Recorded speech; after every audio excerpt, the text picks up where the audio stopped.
थोड़ी सी बातें करते हैं किसकी, एंडेमिक स्पीसीज के बारे में। ठीक है, अब बात ये आती है कि सर एंडेमिक स्पीसीज क्या होती है। अर्थ के ऊपर जो स्पीसीज एक पर्टिकुलर एरिया में रह रही होती है, मतलब अर्थ के ऊपर ऐसी स्पीसीज जो एक पर्टिकुलर एरिया में रह रही होती है, उन्हें ही हम एंडेमिक स्पीसीज बोलते हैं। बट ये जो फिनोमिनन होता है उसे हम एंडेमिज्म बोलते हैं। मतलब अगर कोई भी स्पीसीज एक पर्टिकुलर एरिया में रह रही होंगी तो उनका जो डिस्ट्रीब्यूशन होगा वो नैरो होगा या ब्रॉड होगा, तो उनका जो डिस्ट्रीब्यूशन होता है वो नैरो होता है। मतलब ऐसी स्पीसीज जो पर्टिकुलर एरिया के अंदर रह रही हो और उनका जो डिस्ट्रीब्यूशन होता है वो कैसा होता है, नैरो होता है, ऐसी ही स्पीसीज को हम क्या कंसीडर करते हैं, एंडेमिक स्पीसीज कंसीडर करते हैं। ठीक है, अब मैं एग्जांपल के थ्रू आपको एक चीज बताता हूं। डियर का हम एग्जांपल लेते हैं। क्या डियर इंडिया में मिलती है? सर बिल्कुल, यूरोपियन कंट्रीज में भी मिलती है, अमेरिका, कनाडा, ऑस्ट्रेलिया के अंदर भी मिलती है। तो मुझे एक चीज बताना कि जो डियर है क्या उसका जो डिस्ट्रीब्यूशन है वो नैरो है या फिर ब्रॉड है? तो उसका जो डिस्ट्रीब्यूशन होता है वो ब्रॉड होता है। इसी कारण हम डियर को कभी भी एंडेमिक स्पीसीज कंसीडर नहीं करते हैं। यहां पे मैं एग्जांपल लेता हूं किसका, कंगारू इन ऑस्ट्रेलिया। हम अच्छे से जानते हैं कि ऑस्ट्रेलिया के अंदर कौन रहते हैं, कंगारू रहते हैं। बट जो कंगारू है वो सिर्फ और सिर्फ एक पर्टिकुलर एरिया के अंदर रहते हैं, सिर्फ और सिर्फ एक ऑस्ट्रेलिया के अंदर ही रहते हैं। बट इनका जो पर्टिकुलर एरिया है वहां पे जो इनका डिस्ट्रीब्यूशन है वो कैसा होता है, नैरो होता है। इसी कारण हम कंगारू स्पीसीज को क्या कंसीडर करते हैं, एंडेमिक स्पीसीज कंसीडर करते हैं। ठीक है, इसके बाद में एग्जांपल लिया मैंने किसका, मेटासिक्वोया का। जो मेटासिक्वोया है वो एक जिम्नोस्पर्म है, वो एक लिविंग फॉसिल भी है और हमें वैली ऑफ चाइना में ही देखने को मिलता है। मतलब जो मेटासिक्वोया है वो एक particular area valley of China के अंदर ही देखने को मिलता है। इसका जो डिस्ट्रीब्यूशन होता है वो कैसा है, नैरो है। इसी कारण मेटासिक्वोया इन वैली ऑफ चाइना, इसको भी हम कंसीडर करते हैं क्या, एंडेमिक स्पीसीज। जैसे कि मैं बात करूं कीवी इन न्यूजीलैंड, सिर्फ एक पर्टिकुलर एरिया के अंदर है, इसका डिस्ट्रीब्यूशन भी कैसा है, नैरो है। तो कीवी इन न्यूजीलैंड को भी हम कंसीडर करते हैं क्या, एंडेमिक स्पीसीज। अब बात ये आती है कि सर जब से आपने एंडेमिक स्पीसीज टॉपिक पढ़ाना शुरू किया है आप सिर्फ एक ही बात बोल रहे हो कि ऐसी स्पीसीज जिनका डिस्ट्रीब्यूशन कैसा होता है, नैरो होता है। अगर इन स्पीसीज का जो डिस्ट्रीब्यूशन है अगर वो नैरो होता है तो मुझे बताना, अगर कंगारू सिर्फ ऑस्ट्रेलिया के अंदर रह रहे हैं, अगर ऑस्ट्रेलिया के अंदर कोई भी क्लाइमेटिक चीज़ें आ जाए, क्लाइमेटिक खराब हो जाए, जो हमारा क्लाइमेट है वो चेंज हो जाए, तो उस क्लाइमेट चेंज के कारण जितने भी कंगारू हैं वो सारे के सारे मर जाएंगे, वो सारे के सारे एक्सटिंक्ट हो जाएंगे। अगर कंगारू ऑस्ट्रेलिया से खत्म हो जाएगा तो हमारे अर्थ से खत्म हो जाएगा, हमारे यूनिवर्स से क्या हो जाएगा, खत्म हो जाएगा। तो मैं बोल सकता हूं कि जो एंडेमिक स्पीसीज होती हैं, जो सिर्फ एक पर्टिकुलर एरिया के अंदर रहती हैं, जिनका डिस्ट्रीब्यूशन नैरो होता है, वो species high threat of extinction को फेस करते हैं। क्यों? क्योंकि अगर वो एक पर्टिकुलर एरिया से गायब हो गए, अगर वो एक पर्टिकुलर एरिया से खत्म हो गए, एक्सटिंक्ट हो गए, तो वो अर्थ से एक्सटिंक्ट हो जाएंगे, इस यूनिवर्स से ही क्या हो जाएंगे, एक्सटिंक्ट हो जाएंगे। तो endemic species high threat of extinction को फेस करती है। अब बात ये आती है कि सर इन एंडेमिक स्पीसीज का फॉर्मेशन कैसे हुआ। मुझे बताना, जब भी हम अर्थ को देखते हैं तो बहुत सारे कॉन्टिनेंट्स हमें देखने को मिलते हैं। क्या वो कॉन्टिनेंट्स जैसे आज हैं, क्या वो पहले ऐसे ही थे? नहीं थे। उनकी जो पोजीशंस हैं वो चेंज होती रहती है। किसके कारण? टेक्टोनिक प्लेट्स के कारण। तो मैं ये बोल सकता हूं कि जो कॉन्टिनेंट्स हैं उनकी पोजीशंस चेंज होती रहती है, वो एक दूसरे से दूर होते जाते हैं, उनके अंदर हमें मूवमेंट देखने को मिलती है। मुझे बताना, एक कॉन्टिनेंट अगर दूर जा रहा है तो क्या उसके अंदर, क्या उस कॉन्टिनेंट के ऊपर क्लाइमेटिक चेंज हमें देखने को मिलेगा? बिल्कुल मिलेगा। मुझे एक बात बताना, ये मैंने बनाया क्या, यहां पे क्या है, लैंड, और यहां पे क्या है, ओशन। यहां पे कुछ ना कुछ ऐसे क्लाइमेटिक चेंजेस हुए जिसके कारण ये जो डी है, ये जो है पार्ट, ये क्या होने लग गया, अलग होने लग गया।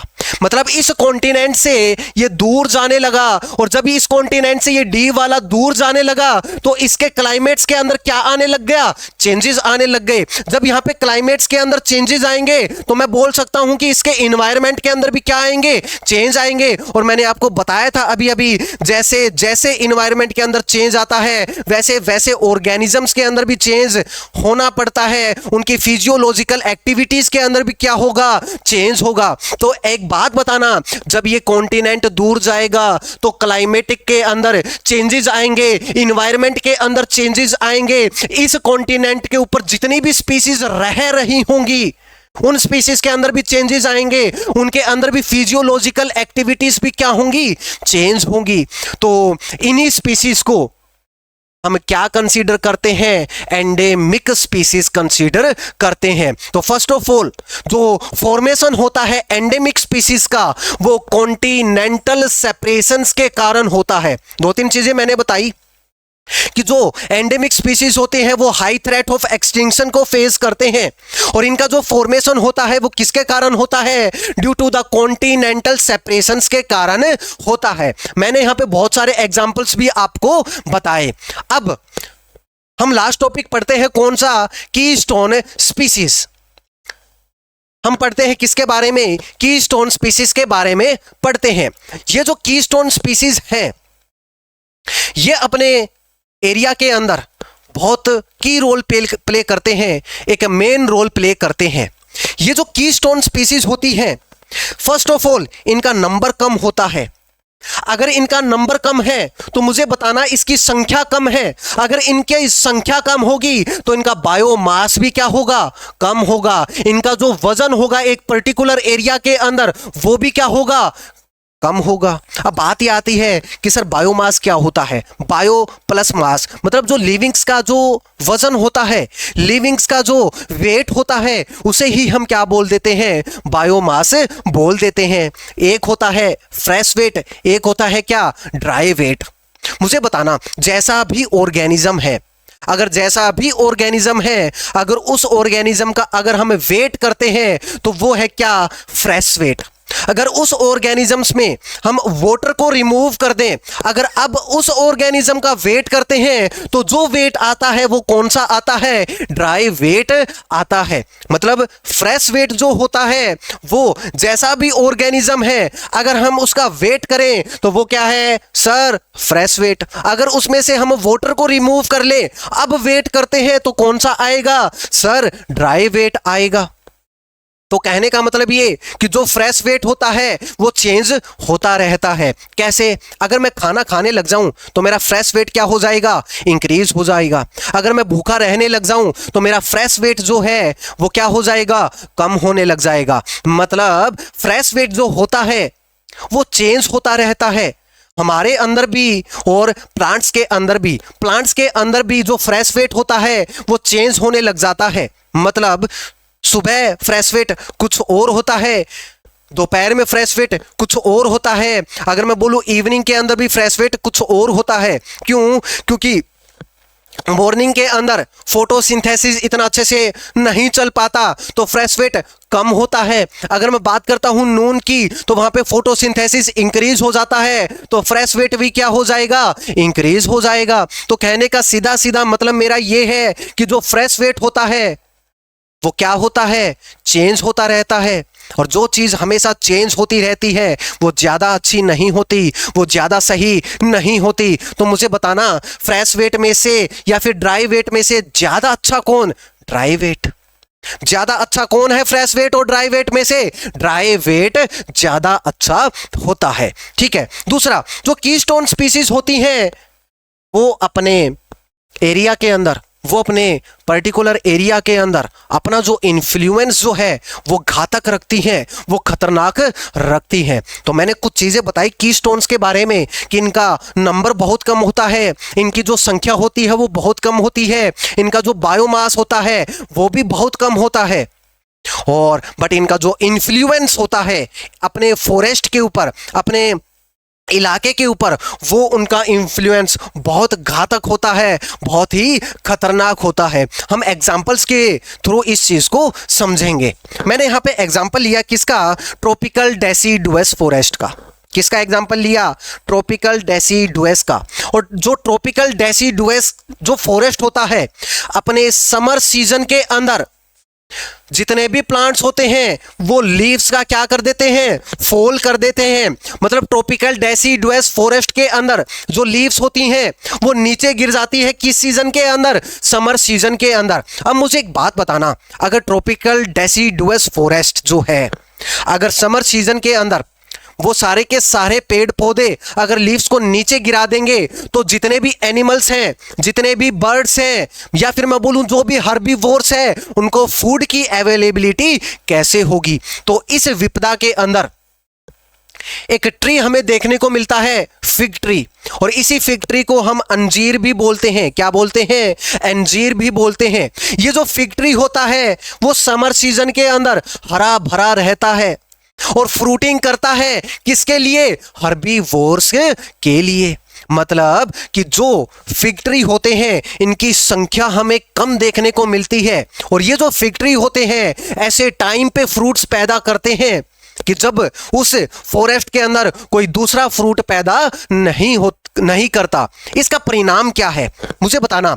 अगर फिग ट्री नहीं होता तो क्या फ्रूट्स बन पाते? नहीं बन पाते। जितने भी एनिमल्स हैं, जितने भी बर्ड्स हैं, उनको फ्रूट्स नहीं मिल पाता। समर सीजन के अंदर फिग ट्री है जिसकी संख्या बहुत कम होती है और ये ऐसे टाइम पे फ्रूट प्रोवाइड करता है जब सारे के सारे जो प्लांट्स होते हैं, ट्रीज होते हैं, वो अपनी पत्तियां, अपनी लीव्स क्या कर चुके होते हैं? गिरा देते हैं।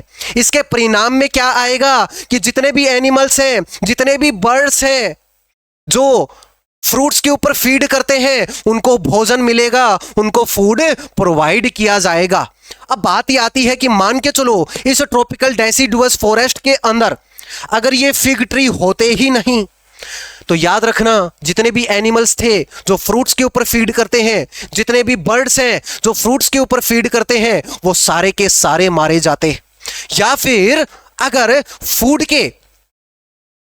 के लिए ये उस एरिया को माइग्रेट कर जाते तो मुझे बताना दोनों ही कंडीशंस के अंदर फिग ट्री नहीं होता तो एनिमल्स भी मारे जाते और बर्ड्स भी मारे जाते। या फिर मैं बोल दूं वो एनिमल्स और बर्ड्स उस एरिया को छोड़ के किसी दूसरे एरिया के अंदर माइग्रेट कर देते। दोनों ही कंडीशंस के अंदर हमारा जो फॉरेस्ट है, हमारा जो इकोसिस्टम है वो खत्म हो जाता, अनस्टेबल हो जाता, डिस्टर्ब हो जाता, रप्चर हो जाता। और इस चीज को बना के कौन रखता है? फिग ट्री रखता है। कौन बना के रखता है?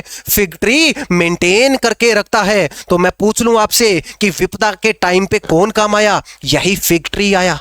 अगर फिग ट्री है तो उस फॉरेस्ट के अंदर हर्बीवोर्स भी हैं, उस फॉरेस्ट के अंदर कार्निवोर्स भी है। तो मैं बोल सकता हूं कि फिग ट्री है तो हर्बीवोर्स भी हैं, कार्निवोर्स भी हैं। उस इकोसिस्टम की जो स्टेबिलिटी है वो मेंटेन रखता है। कौन? Fig tree. उसे रप्चर नहीं होने देता, उसको डिस्टर्ब नहीं होने देता।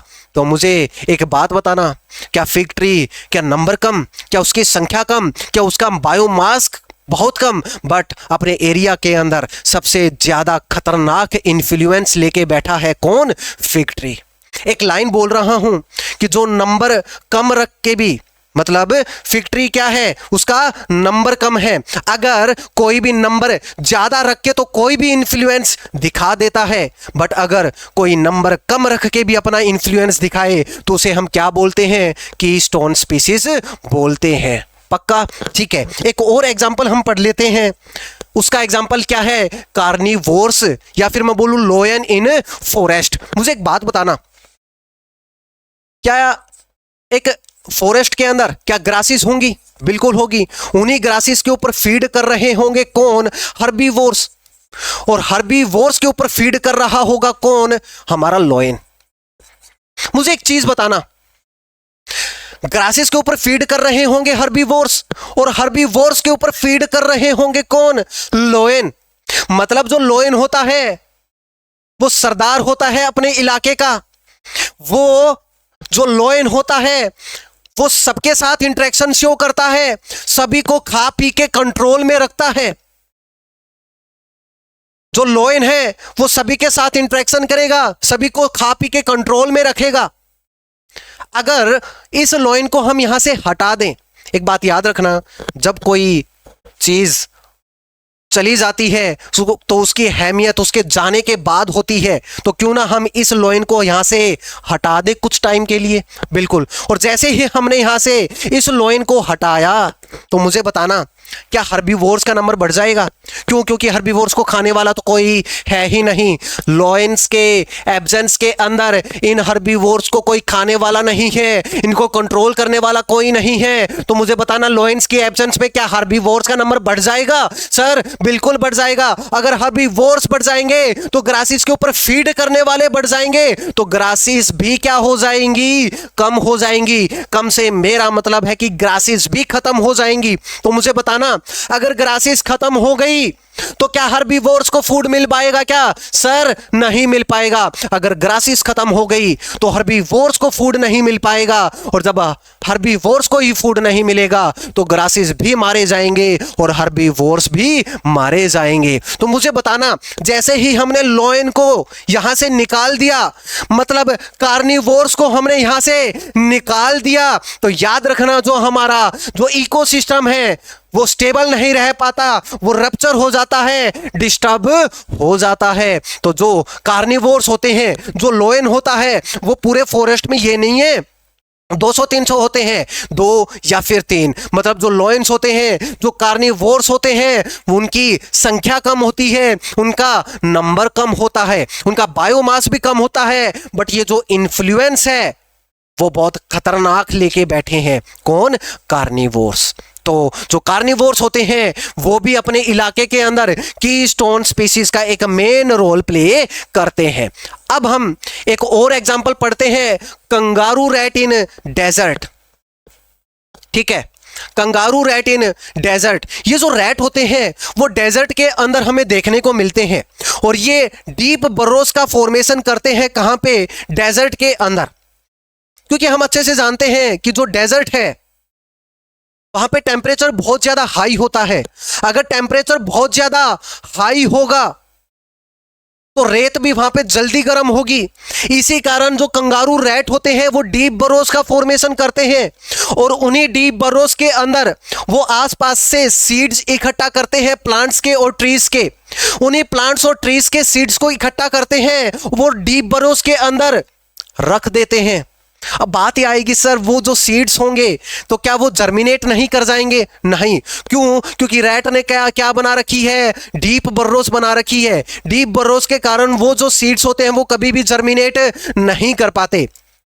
एक चीज और समझना कंगारू रैट के बारे में, जो कंगारू रैट होते हैं वो सीड्स को इकट्ठा करते हैं, उन सीड्स के ऊपर फीड करते हैं। तो मुझे बताना अगर वो सीड्स के ऊपर फीड करेंगे तो क्या सीड्स में फैट होगा? बिल्कुल होगा। हम यहां पे सीड्स को जब कंगारू रैट जो होगा वो सीड्स को क्या करेगा? फीड करेगा, तो उसी फीड के अंदर फैट प्रेजेंट होता है, और उसी फैट का क्या करेगा? वो मेटाबॉलिज्म करेगा, और उसी के मेटाबॉलिज्म से या फिर मैं बोलूं ऑक्सीडेशन से वहां पे फॉर्मेशन होता है किसका? वाटर का। और उसी वाटर को क्या करता है कंगारू रैट? एब्जॉर्ब करता है। दूसरी चीज, क्या डेजर्ट के अंदर रह रही है? क्या वाटर की अवेलेबिलिटी पहले से ही कम है? क्या फैट के बीटा ऑक्सीडेशन से क्या वाटर रिलीज हो रहा है? वही वाटर एब्जॉर्ब करता है कौन? Kangaroo rat. दूसरी चीज, जो कंगारू रैट है, इस कंगारू रैट के अंदर जो लूप ऑफ हेनले है वो काफी बड़ा हमें देखने को मिलता है। अगर लूप ऑफ हेनले अगर बहुत ज्यादा हमें देखने को मिल रहा है, बहुत बड़ा हमें देखने को मिल रहा है, तो वहां से वाटर का बहुत ज्यादा एब्जॉर्प्शन करता है कौन? Kangaroo rat. इसी कारण जो कंगारू रैट है वो काफी ज्यादा कंसंट्रेटेड यूरिन को बाहर निकालता है। ठीक है, तो याद रखना जो कंगारू रैट है वो कंसंट्रेटेड यूरिन को बाहर निकालता है, क्योंकि वो डेजर्ट के अंदर रहता है। पहले ही से ही जो फूड की अवेलेबिलिटी है वो पहले से ही कम है, तो वो फैट को तोड़ के वाटर को एब्जॉर्ब करता है, और जितना भी यूरिन पास करता है वो कैसा पास करता है? कंसंट्रेटेड यूरिन पास करता है। ठीक है, तो हम कहां पे थे कि जो कंगारू रैट है वो डीप बर्रोज का फॉर्मेशन करता है, उन्हीं के अंदर सीड्स रखता है, किसके, प्लांट्स और ट्रीज के, और उन्हीं सीड्स के ऊपर क्या करेगा, फीड करेगा। जो कंगारू रैट होता है वो डेजर्ट के अंदर प्लांट्स और ट्रीज को फलने फूलने नहीं देता, प्लांट्स और ट्रीज को ग्रोथ या फिर मैं बोलूं उनके सीड्स को जर्मिनेट नहीं करने देता। अब आप सोचेंगे सर कंगारू रैट तो बहुत ज्यादा खराब काम कर रहा है, एक डेजर्ट के अंदर कर रहा है ना, वो प्लांट्स और ट्रीज को उगने ही नहीं देता डेजर्ट के अंदर। तो मुझे एक बात बताना, अगर डेजर्ट के अंदर प्लांट्स एंड ट्रीज उग जाएंगे, जर्मिनेट कर जाएंगे, वहां पे उनकी ग्रोथ हो जाएगी, तो याद रखना डेजर्ट जो है वो फॉरेस्ट के अंदर कन्वर्ट हो जाएगा, डेजर्ट डेजर्ट नहीं रहेगा। अगर डेजर्ट फॉरेस्ट के अंदर कन्वर्ट हो जाएगा तो जो डेजर्ट है वो डेजर्ट डेजर्ट नहीं रहेगा। अगर डेजर्ट डेजर्ट नहीं रहा तो डेजर्ट के अंदर जो स्पीसीज रह रही है वो सारी की सारी स्पीसीज डेजर्ट के अकॉर्डिंग अडेप्टेड है, वो सारी की सारी स्पीसीज क्या हो जाएंगी, एक्सटिंक्ट हो जाएंगी। अगर सारी की सारी स्पीसीज एक्सटिंक्ट हो जाएंगी डेजर्ट के अंदर तो याद रखना डेजर्ट रप्चर हो जाएगा, डिस्टर्ब हो जाएगा। तो मुझे बताना डेजर्ट को मेंटेन कौन कर रहा है, यही कंगारू रैट कर रहा है। यही कंगारू रैट स्टेबिलिटी प्रोवाइड करता है, रप्चर नहीं होने देता किसको, डेजर्ट को। तो जो कंगारू रैट है इसका नंबर कम होता है, इसका बायोमास कम होता है, बट अपने एरिया के अंदर सरदार है कौन, कंगारू रैट। इसका इन्फ्लुएंस जो होता है वो बहुत ही खतरनाक शो करता है अपने एरिया के ऊपर। तो जो कंगारू रैट है वो भी क्या है, एक कीस्टोन स्पीसीज है। तो आज हमने पढ़ा इकोलॉजी की कुछ चीजें हमने पढ़ी, इकोलॉजिकल हायरार्की के बारे में हमने पढ़ा, ऑर्गेनिज्म, फिर पॉपुलेशन, फिर हमने पढ़ा एंडेमिक स्पीसीज के बारे में, और फिर हमने पढ़ा किसके बारे में, कीस्टोन स्पीसीज के बारे में। और आज के लिए बस इतना ही। हम नेक्स्ट लेक्चर के अंदर आगे यहीं से आगे शुरुआत करेंगे। Okay, thank you.